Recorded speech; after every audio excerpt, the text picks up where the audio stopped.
Enough! I'm just an unwanted child anyway. A young girl screams with all her might, longing for her mother's true love. What is a family really? As I ponder this eternal question, I hold the crying girl in my arms. My name is Emily.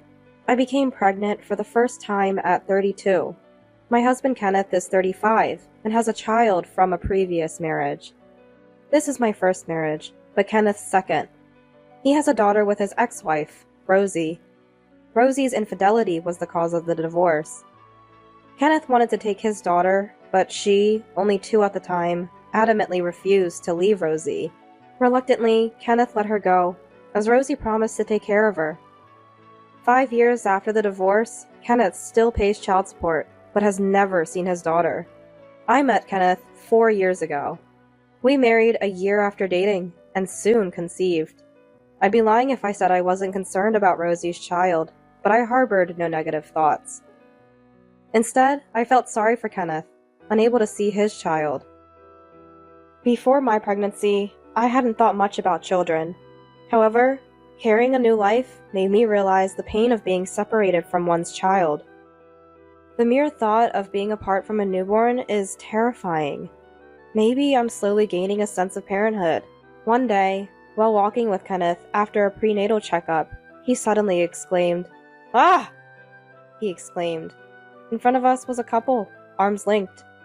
"Wow, long time no see," the woman said to Kenneth. "You too. Wait, isn't Stephanie with you?" I recognized the name. This woman was Kenneth's ex-wife, and Stephanie, their daughter.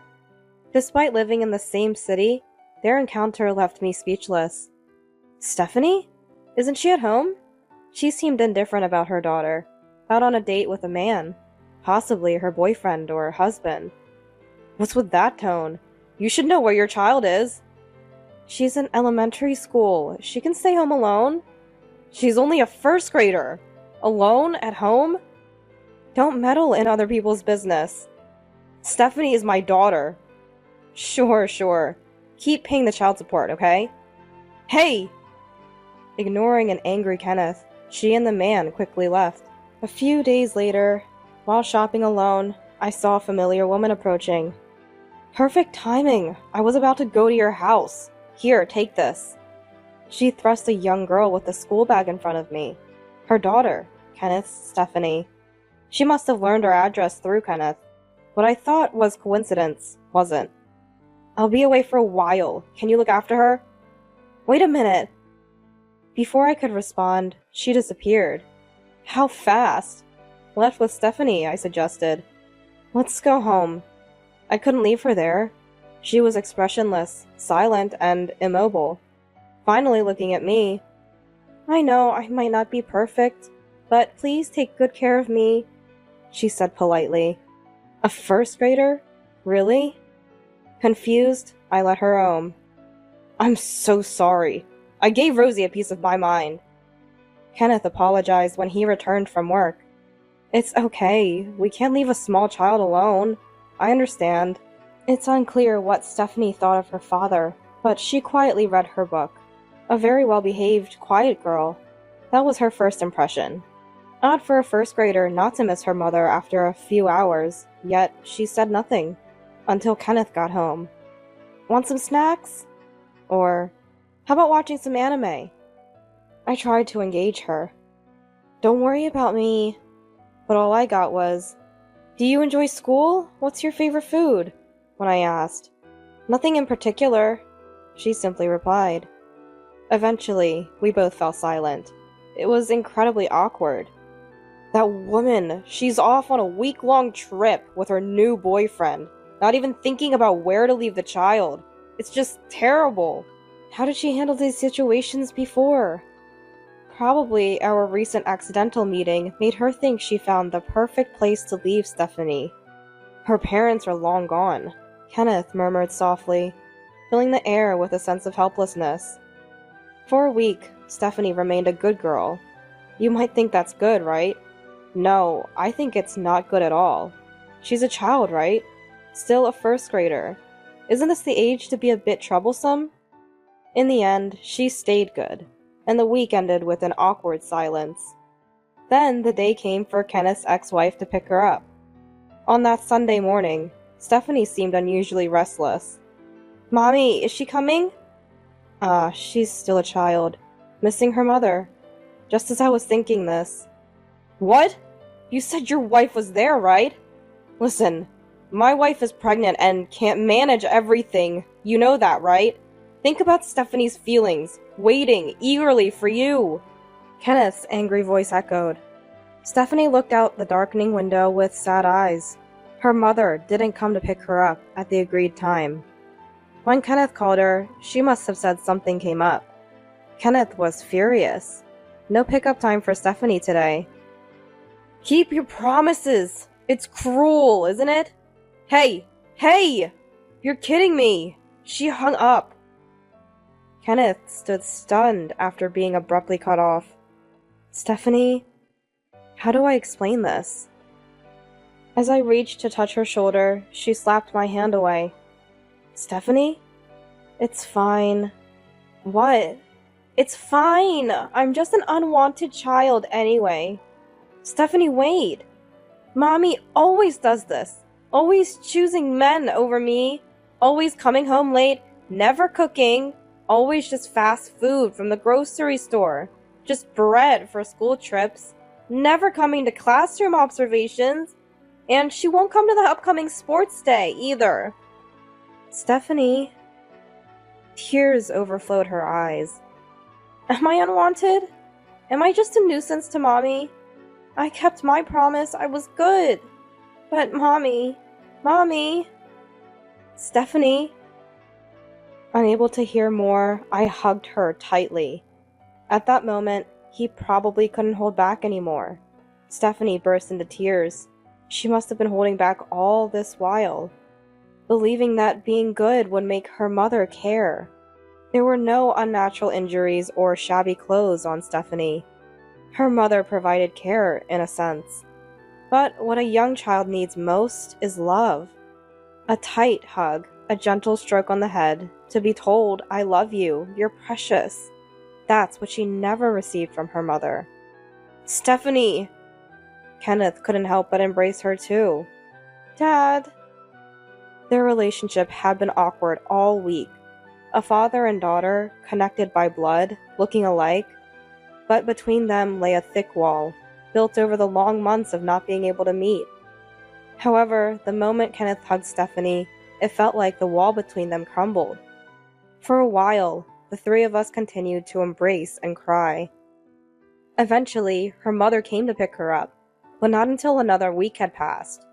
A month after Stephanie returned to her previous life with her mother, I want to take Stephanie back. Kenneth spoke to me with a serious expression. It's okay, I immediately replied. Are you sure about deciding so quickly? What are you talking about? I've thought a lot over this month. If you hadn't brought it up, I would have suggested it. Really? Yes. After all, Stephanie is your daughter, your beloved daughter, and she's going to be the big sister to our baby. I rubbed my swollen belly. At that moment, as if agreeing, the baby inside kicked. Overwhelmed with happiness, I looked at Kenneth. She needs a family that loves her, not just someone who lives with her and feeds her. She needs a real family. Emily, let's go get her. Our precious Stephanie. Thank you. Honestly, I still don't feel like Stephanie is my daughter, but she must feel the same. To her, that woman is her only mother, and she can't see me as a parent. That's okay. Better than leaving her with that woman. I can't bear to see her cry like that again. It doesn't have to be a mother-daughter relationship. Family doesn't have to be just that. That's what I want to believe. But we shouldn't force her. We need to talk to Stephanie first and understand her feelings. Yes, her feelings are what matter most. Thank you. It's something I can't do. Dad, you should do it. Of course. I'll also consult a lawyer to make sure we can get custody without any issues. Please do. And so, we began preparing to welcome Stephanie. But things moved unexpectedly fast, starting with Stephanie's sudden appearance at our house. One day, returning from a baby checkup, I found someone sitting in front of our house. It was Stephanie. What happened? Mommy? She burst into tears. Her hands were incredibly cold. How long had she been sitting there? Seeing Kenneth rush home early after my call, she cried again. After she cried herself to sleep, Kenneth called Rosie. What? You don't want her anymore? What does that mean? Rosie's voice came through Kenneth's phone on speaker mode. So my current boyfriend doesn't like kids. I can't keep her here. Just don't let the man into the house. He wants to live together, but I can't just abandon Stephanie, right? I don't want to be accused of being cruel to my child. Leaving her outside our house is cruel enough. What can I do? I just delivered her to her father's house. She's yours, Stephanie. You raise her. Fine. I get it. I'll raise Stephanie with all my love. She'll never go back to you. Is that what you want? That's what I'm saying. Oh, and I can't pay child support. I have no income. I don't expect anything from you.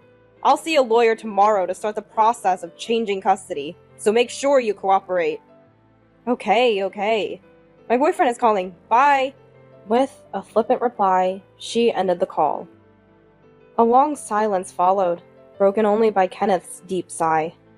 I'm sorry. Don't apologize to me. Right, I'll check on Stephanie. Please stay with her. Emily? Yes? Thank you. I returned Kenneth's tired smile with my own. I didn't know what would happen, but just like the child in my belly, I was determined to protect Stephanie too. That decision, however, didn't make the sudden start of parenting easy. I hate this! I don't want it! I won't eat it! Don't talk to me! The complete opposite of her previous visit, Stephanie was now a difficult child. Probably due to the anxiety of being away from her mother. She needed to vent her feelings. I endured patiently.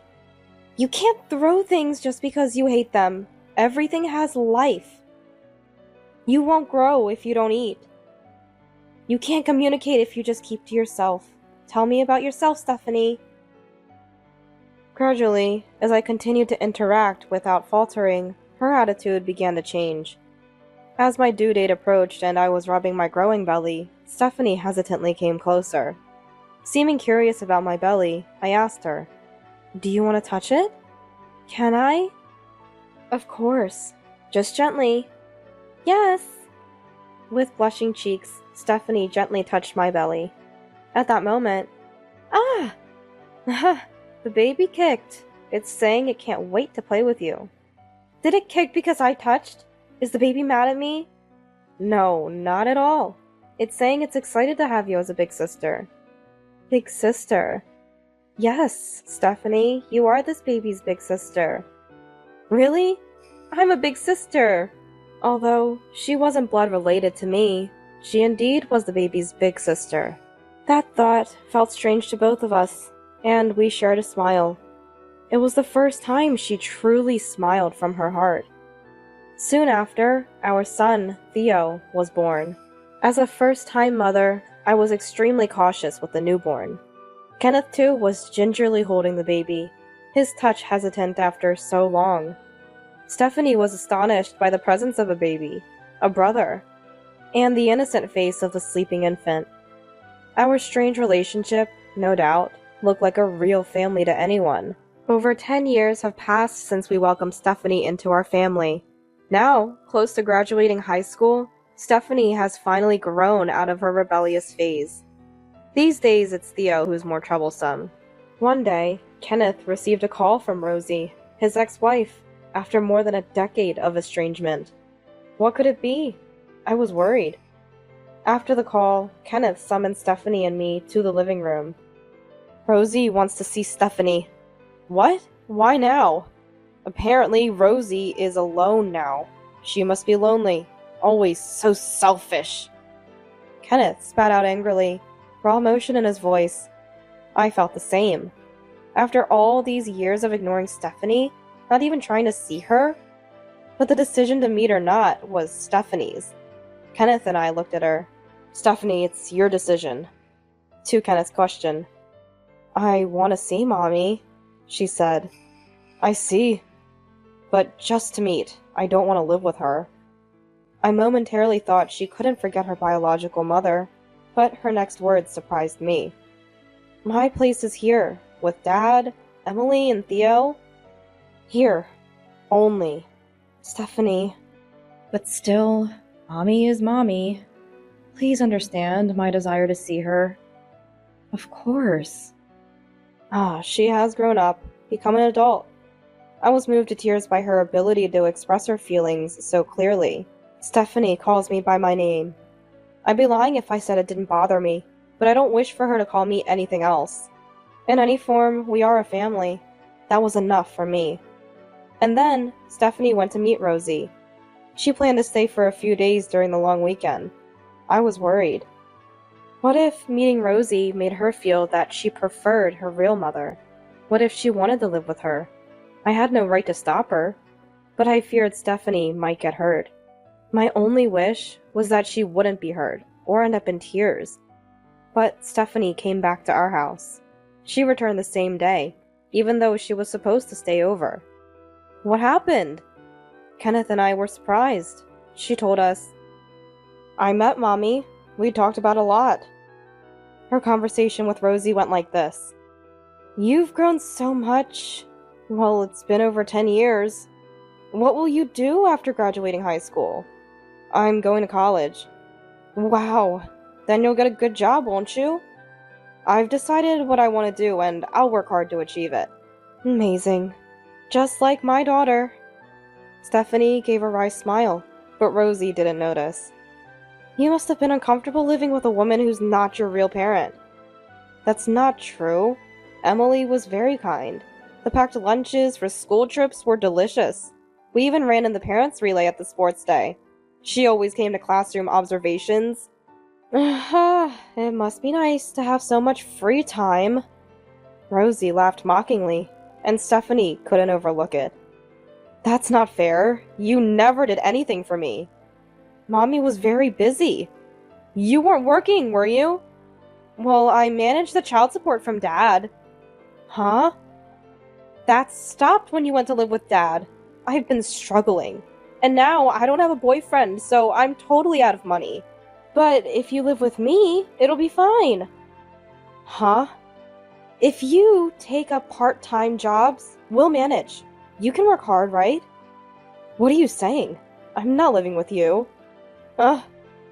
Stephanie said with quiet anger. I came today to put an end to things. I've always wanted to tell you something. What is it? Thank you for raising me until elementary school. So you're going to repay the favor? Wait, listen to the whole story. And thank you for leaving me with Dad and Emily. They loved me very much. Emily gave me the love you never did. An overflowing love. That? Rosie was speechless, her body rigid. Family can be formed without blood ties. That's what I learned. My family is only those people. Mommy is mommy, but not family. I wanted to say goodbye properly. Goodbye, Mommy. I won't see you again. Wait! What about my life? That's not my concern. Find another boyfriend? Sorry, I'm really sorry. If you resent me for the past, I apologize. So, no need to apologize. I don't resent you. I'm thankful for letting me meet my current family. So that? Stephanie shook off Rosie's begging arms, smiled again, and said, Goodbye. So, she parted from her mother. Is that okay? Yes, I intended to do that from the start. I won't meet her again. Didn't I say? My place is here. My family is everyone here. Dad, Theo, and Mom. Huh? I was momentarily confused by what she called me. Surprised, Stephanie. Making a funny face, she said with a laugh. What did you just say? Mommy is Mommy. Dad is Dad. Theo is my brother. And Emily is Mom. Right? Her cheeks flushed with a shy blush. Mom, Stephanie repeated, and I couldn't hold back anymore. Stephanie! Wow! She looked puzzled as she embraced me, tears streaming down my face. Really, Mom always cries so easily, she said, laughing. After that, the whereabouts of that woman who fell into debt remained unknown. Our family's connection with her was completely severed. Hey, Stephanie, you forgot your lunch money? Oh no, I have a part-time job and will be home late today. Call me when you get to the station. I'll come pick you up. No need for that. It is necessary. It's dangerous. All right, I understand. You worry too much. What kind of mom wouldn't worry about her daughter? Stephanie, now a university student, seems busy, but happy with her student life. Her constant smiles make me happy too. I'm off then, Mom. She waves as she leaves. I too smile and wave back, wishing happiness for our family today as well.